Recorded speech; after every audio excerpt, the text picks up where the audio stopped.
जहां रात के समय सन्नाटा छाया रहता था। एक अजीब सी घटना गांव के बाहर स्थित कब्रिस्तान में घटित हो रही थी। कहते हैं कि वहां की कब्रें रात के समय बोलने लगती थीं।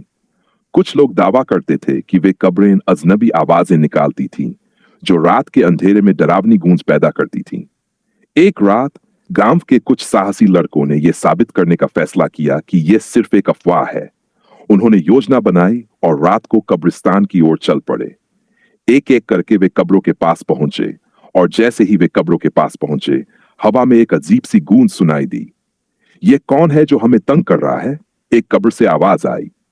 लड़के सकते में आ गए, लेकिन एक ने कहा, यह सिर्फ हवा का शोर होगा। तभी एक दूसरी कब्र से आवाज आई, तुम हमारे बारे में बात करते हो, लेकिन तुम क्या जानते हो हमारे बारे में? लड़के घबराए, लेकिन एक ने साहस दिखाया और कब्रों के पास जाकर पूछा, तुम कौन हो और क्यों बोल रहे हो? तभी एक कब्र से रेत की मिट्टी हिलने लगी और उस कब्र से एक धुंधली सी आकृति बाहर निकली। वह आकृति धीरे धीरे लड़कों की ओर बढ़ी। अचानक एक गहरी डरावनी आवाज सुनाई दी, हमारे रहस्य को जानने की कीमत चुकानी होगी।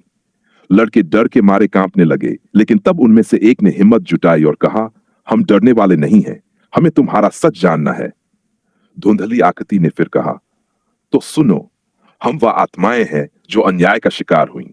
हमारे साथ जो हुआ वह तुम तक पहुंचने वाला है, क्योंकि तुम हमें जानने आए हो। अब हम तुम्हें हमेशा के लिए याद रखेंगे। अचानक वो आकृति गायब हो गई और सारी कब्रें एक एक करके बोलने लगीं, अब तुम कभी नहीं बच पाओगे, हमारा साया तुम पर हमेशा रहेगा। वहां से भागते हुए लड़के किसी तरह गांव लौटे, लेकिन वे कभी भी उस कब्रिस्तान के पास नहीं गए। कहते हैं कि आज भी उन कब्रों से आवाजें आती हैं, और जो भी वहां जाता है उसे कभी चैन नहीं मिलता। ये कहानी इस बात का डर दिखाती है कि कभी कभी हमें ऐसे रहस्यों से दूर रहना चाहिए, जिन्हें जानने की हमारी चाहत हमें कभी भी शांति नहीं देती। लड़कों के लौटने के बाद गांव में धीरे धीरे अजीब घटनाएं घटने लगीं। हर रात उन लड़कों को भयानक सपने आते थे, जिसमें वे कब्रों के बीच खड़े होते थे और उन बोलने वाली कब्रों की आवाजें उनके कानों में गूंजती थीं। दिन रात उनका मानसिक संतुलन बिगड़ने लगा। उनका चेहरा पीला और थका हुआ नजर आने लगा। एक दिन गांव के बूढ़े संतरी ने लड़कों को देखा और उन्हें समझाया, तुमने कुछ ऐसा किया है जो तुम्हारे लिए खतरनाक हो सकता है। वह कब्रिस्तान केवल एक भूमि नहीं है, यह एक स्थान है जहां कई आत्माएं अपने अधूरे कामों को खत्म किए बिना शांति से नहीं रह पाती। जब तुमने उनकी बातों को सुना तो तुमने खुद को उनके शाप में फंसा लिया।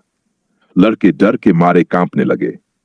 संतरी ने उन्हें एक उपाय बताया, तुम्हें कब्रिस्तान वापस जाना होगा और उन आत्माओं से माफी मांगनी होगी, ताकि वे तुम्हें शांति दे सकें। अब लड़के समझ गए थे कि उनके पास एकमात्र रास्ता यही था। वे रात को फिर से कब्रिस्तान की ओर बढ़े। इस बार डर के बजाय उनके मन में एक गहरी पछतावा था।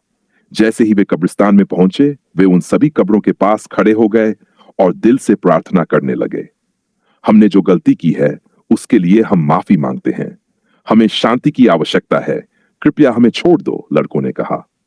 तभी वही धुंधली आकृति एक बार फिर से सामने आई। इस बार उसका चेहरा कुछ बदल चुका था, मानो वह अब थोड़ा शांति से भरी हुई थी। वह बोली, तुमने हमारी बातों को सुना और अब तुमने माफी मांगी है। हम तुम्हें क्षमा करते हैं, लेकिन याद रखना, इस जगह से गुजरने वाला हर व्यक्ति यह समझे कि यहां आने के बाद उन्हें एक कीमत चुकानी होती है। कब्रें फिर से शांत हो गई और उस रात के बाद से लड़कों को कभी भी उन कब्रों की आवाजें सुनाई नहीं दी। उनके दिमाग से वह भय निकल चुका था, लेकिन एक गहरी छाप उनके दिल पर हमेशा रही। कहानी का संदेश यही था कि कभी भी अज्ञात रहस्यों को जानने की कोशिश करने से पहले हमें उनके प्रभाव और परिणामों के बारे में सोच लेना चाहिए, क्योंकि कुछ रहस्यों का हल जानने से ज्यादा उन्हें शांति से छोड़ देना जरूरी होता है। बोलने वाली कब्रें आगे की कहानी। कुछ समय बीत गया और लड़कों की जिंदगी फिर से सामान्य हो गई। वे गांव में शांतिपूर्वक रहने लगे, लेकिन एक रात कुछ अजीब हुआ। गांव के बाहर एक और रहस्यमयी घटना घटी। इस बार यह घटना लड़कों से जुड़ी नहीं थी, बल्कि उन कब्रों के पास से एक और युवा लड़के की लाश मिली, जो पिछले कुछ दिनों से गायब था। उसकी मौत के कारण गांव में एक नया डर फैल गया। लोग कहने लगे कि वह लड़का कब्रिस्तान में उस रात गया था जब लड़के वहां प्रायश्चित करने गए थे। गांव के बुजुर्गों का कहना था कि कब्रिस्तान का रहस्य अभी भी खत्म नहीं हुआ था। जो भी उस जगह में गहराई से घुसने की कोशिश करेगा, वह किसी न किसी रूप में उसके जाल में फंस जाएगा। कुछ लोग ये भी कहते थे कि जिन लड़कों ने कब्रों से माफी मांगी थी, उन्हें उन आत्माओं ने शांति दे दी थी। लेकिन कोई और उस जगह में कदम रखने से पहले उन्हें उन आत्माओं के विश्वास का परीक्षण करना पड़ता था। लड़के जो अब बड़े हो गए थे, अपनी जिंदगी में आगे बढ़ने की कोशिश कर रहे थे, लेकिन इस नए घटनाक्रम ने उन्हें फिर से डराया। वे समझ गए थे कि उनकी एक गलती से न केवल उनका जीवन प्रभावित हुआ था, बल्कि अब उन कब्रों के आसपास की आत्माएं हर किसी को अपने रहस्यों में खींचने की कोशिश कर रही थीं। एक रात लड़कों ने फैसला किया कि वे अब और नहीं डरेंगे। वे कब्रिस्तान लौटेंगे, लेकिन इस बार वे अकेले नहीं जाएंगे। उन्होंने गांव के कुछ और युवाओं को भी सूचना बनाई कि वे उन आत्माओं से एक आखिरी बार बात करेंगे, ताकि गांव में हमेशा के लिए शांति लौट सके। वे रात को कब्रिस्तान पहुंचे। जब वे कब्रों के पास पहुंचे, तब एक बार फिर वही पुरानी गूंज सुनाई दी। एक गहरी डरावनी आवाज आई, तुम लोग क्यों आए हो? क्या तुम्हें अपनी जान की कीमत नहीं समझ में आती? लड़कों ने हिम्मत दिखाते हुए कहा, हम तुम्हारे साथ शांति से बात करने आए हैं, ताकि तुम हमें अपनी शांति दे सको। हम अब किसी को और नुकसान नहीं होने देना चाहते।